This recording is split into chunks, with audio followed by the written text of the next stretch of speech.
Catholic religion was incredibly important to families experiencing the war. One of the main reasons I wrote the book was, in fact, to counter these obsessive master narratives in the cultural history of the First World War, especially secularization and artistic modernism. Now, those are important cultural debates, but they're not nearly the whole story. In fact, the whole story is a lot more interesting, because when you talk about what religion meant to families, you see that, in fact, there's a multivalent stories that are out there. One of the important points that my book tries to get across is that when we look at the losing powers of Germany and Austria-Hungary, we see that the Catholic story of the 20th century does not fit our standard stories of the First World War as decay and disillusionment and shattering chaos. And you can see this by examining the losing powers of Germany and Austria-Hungary, and Catholicism is a transnational framework that allows one to really cross borders and to talk about this.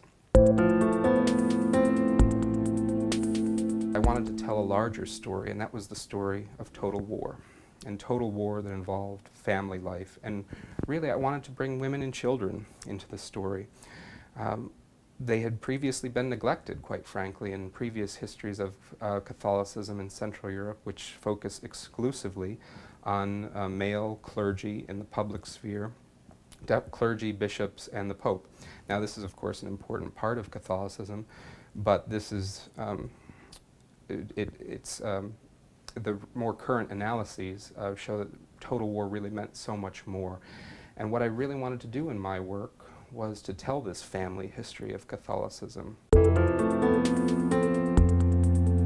I was following in an archive the correspondence between a young German Catholic lieutenant on the Western Front and his mother. So I'm reading their letters back and forth over a period of over a year.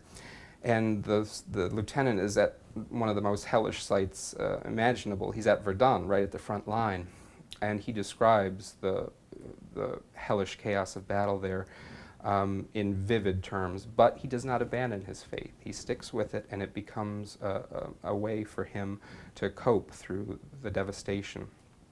So he and his mother exchange letters, and you learn a lot about their family history. And at the end of the day, his final letter to his mother, which I read, was unsent. And it's unsent because it's stamped as the battlefield censor indicated, and it's stained with his blood from the final shot that killed him, stained with his blood, the letter. And what this indicates is it's not the end of the story, in fact.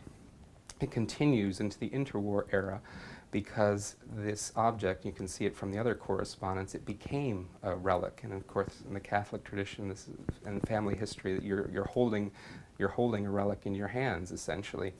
And what this was the family, they strove to understand the loss of their son by having masses said for him, by continuing devotions into the interwar period. And this continued through the 1960s. You can see this in the correspondence. So the family suffered a horrible loss, but how they made sense of that loss was through religion.